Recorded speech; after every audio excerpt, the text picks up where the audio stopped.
Hello and welcome. এখন দেখব কিভাবে আমরা বিভিন্ন সার্ভারের ফিল্টার্ড এবং প্রসেস রেজাল্ট ফাইলগুলোকে মার্জ করতে পারি।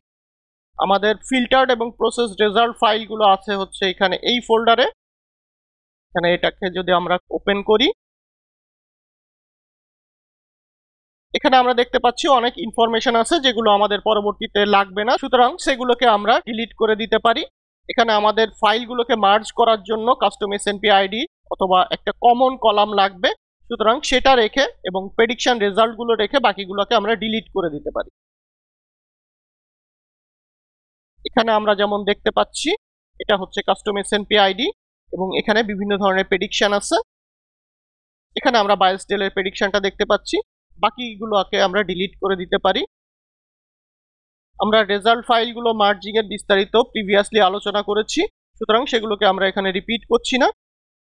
এরপর আমরা এখানে রেভেলের প্রেডিকশনটা রেখে অথবা স্কোরটা রেখে বাকিগুলোকে ডিলিট করে দিতে পারি। আমরা স্কোরটা এখানে দেখতে পাচ্ছি। এখানে আমরা এম ক্যাপের প্রেডিকশন দেখতে পাচ্ছি, সুতরাং এম ক্যাপের বাকিগুলো আমরা ডিলিট করে দিতে পারি। এখানে আমরা মেটা আরএনএন এর প্রেডিকশন দেখতে পাচ্ছি, সুতরাং বাকিগুলোকে আমরা ডিলিট করে দিতে পারি।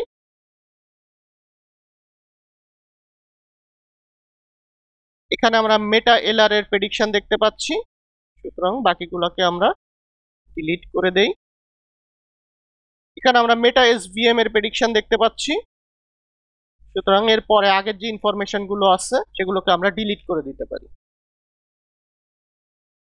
এরপর কন্ট্রোল এস দিয়ে এটাকে আমরা সেভ করব।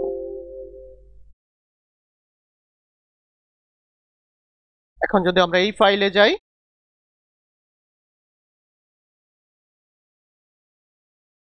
এখানে এই ফাইলে যে ইনফরমেশন গুলো আছে সেগুলো আমাদের পরবর্তীতে ইনপুট ফাইল জেনারেশন, স্কোরিং অথবা অন্যান্য কাজে লাগতে পারে, সুতরাং এখান থেকে আমরা কোনো কিছু ডিলিট করব না। এটাকে আমরা রিনেম করে রাখতে পারি, তাহলে এই ফাইলের কন্টেন্ট গুলো আমাদের মার্জড ফাইলে প্রথম দিকে থাকবে। এখন আমরা প্রেডিক্ট এসএনপি 1 এর রেজাল্টটা বের করি। এই ইনফরমেশন গুলো অলরেডি আমাদের আছে, সুতরাং এগুলোকে আমরা ডিলিট করে দিতে পারি। এখানে আমরা প্রেডিক্ট এসএনপির প্রেডিকশন দেখতে পাচ্ছি, বাকিগুলোকে আমরা ডিলিট করে দিতে পারি কাস্টম এসএনপি আইডি বাদে। এরপর আমরা কন্ট্রোল এস দিয়ে এটাকে সেভ করব। এখন এটাকে আমি ক্রস করে দিতে পারি। রেজাল্ট ফাইলগুলোকে মার্জ করার জন্য যে প্রোগ্রামটা আছে সেটা আমাদের অলরেডি প্রোগ্রামস ফোল্ডারে আছে। এই প্রোগ্রামগুলোর ডাউনলোড লিংক ভিডিও ডেসক্রিপশন বক্সে দেওয়া আছে।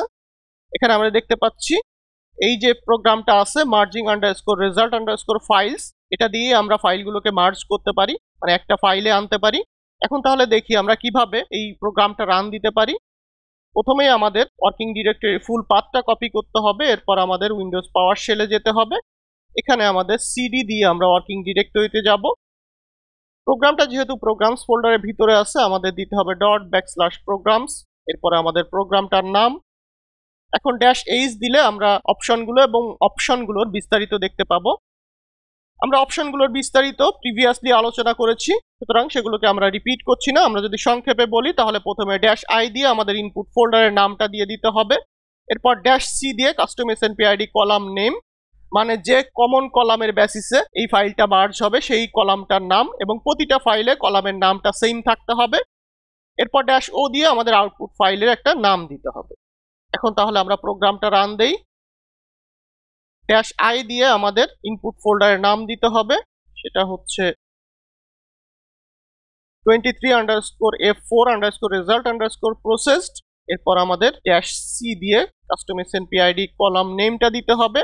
এখানে অলরেডি কাস্টম এসএনপি আইডির কলাম নেমটা দেওয়া আছে হচ্ছে custom_snp_id ডিফল্ট হিসেবে, সুতরাং এটাকে আমাদের না দিলেও হবে। আমাদের ফাইলের ক্ষেত্রেও যেহেতু কাস্টম এসএনপি আইডি কলাম নেমটা custom_snp_id নামে আছে, সুতরাং এটা আমরা দিচ্ছি না। তাহলে -o দিয়ে আমাদের একটা আউটপুট ফাইলের নাম দিতে হবে। এই আউটপুট ফাইলটা রাখার জন্য আমরা একটা ফোল্ডার ক্রিয়েট করি আমাদের ওয়ার্কিং ডিরেক্টরিতে, সেটা হচ্ছে 24_f4_results_merged।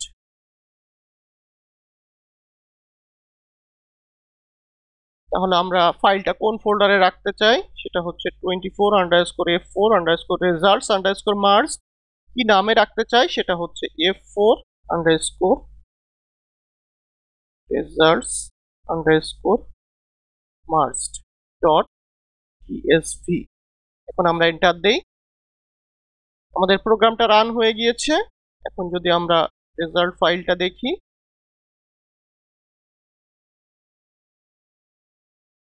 এখানে আমরা মার্জড ফাইলটা দেখতে পাচ্ছি।